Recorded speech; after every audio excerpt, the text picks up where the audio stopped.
பொங்கல் பண்டிகை முடிந்து ரயில்கள், பேருந்துகள் உள்ளிட்ட வாகனங்களில் சென்னை திரும்புவதால் கூட்ட நெரிசல் ஏற்பட்டுள்ளது. இதுகுறித்த விவரங்களை செய்தியாளர் வசந்தன் வழங்க கேட்கலாம். வசந்தன், வணக்கம். விவரங்களை சொல்லலாம்.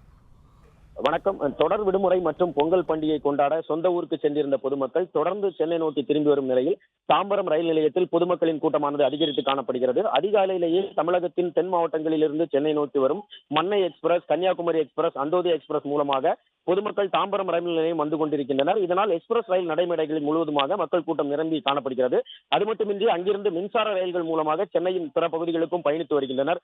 ஒரே நேரத்தில் அதிகப்படியான பொதுமக்கள் தொடர்ந்து எக்ஸ்பிரஸ் ரயில்களில் வந்து இறங்கி மாநகர பேருந்துகளின் மூலமாக சென்னையின் பிற பகுதிகளான கிண்டி, சைதாப்பேட்டை, வடபழனி, போரூர், பிராட்வே, பாரிஸ் போன்ற பகுதிகளுக்கு இந்த பேருந்து நிலையத்தில் இருந்தும் பயணித்து வருகின்றனர். அது மட்டுமின்றி கிழக்கு தாம்பரத்திலிருந்து வேளச்சேரி, மேடவாக்கம் போன்ற பகுதிகளுக்கும் சென்னையின் பிற பகுதிகளுக்கும் பொதுமக்கள் பயணித்து வருவதால் இந்த பேருந்து நிலையங்களிலும் கூட்டமானது அதிகரித்து காணப்படுகிறது. கடந்த 3 நாட்களாகவே பேருந்து, கார் மூலமாக தென் மாவட்டங்களில் இருந்து பொதுமக்கள் அதிக அளவில் சென்னை நோக்கி வந்த நிலையில் விடுமுறை முடிந்து இன்று முதல் பள்ளிகள், அலுவலகங்கள் செயல்படும் என்பதால் காலை முதலே தென் மாவட்டங்களில் இருந்து வரும் ரயில்களில் பொதுமக்களின் எண்ணிக்கை அதிகமாகவே காணப்படுகிறது. இதனால் நடைமேடை முதல் பேருந்து நிலையம் வரை முழுவதுமாக பொதுமக்களின் கூட்டம் அதிகமாக காணப்படுகிறது. இந்த பேருந்து நிலைய பகுதிகளில் காலை முதலே சட்டம் ஒழுங்கு காவல்துறையினரும், போக்குவரத்து காவல்துறையினரும் பாதுகாப்பு பணியிலும் ஈடுபட்டுள்ளனர்.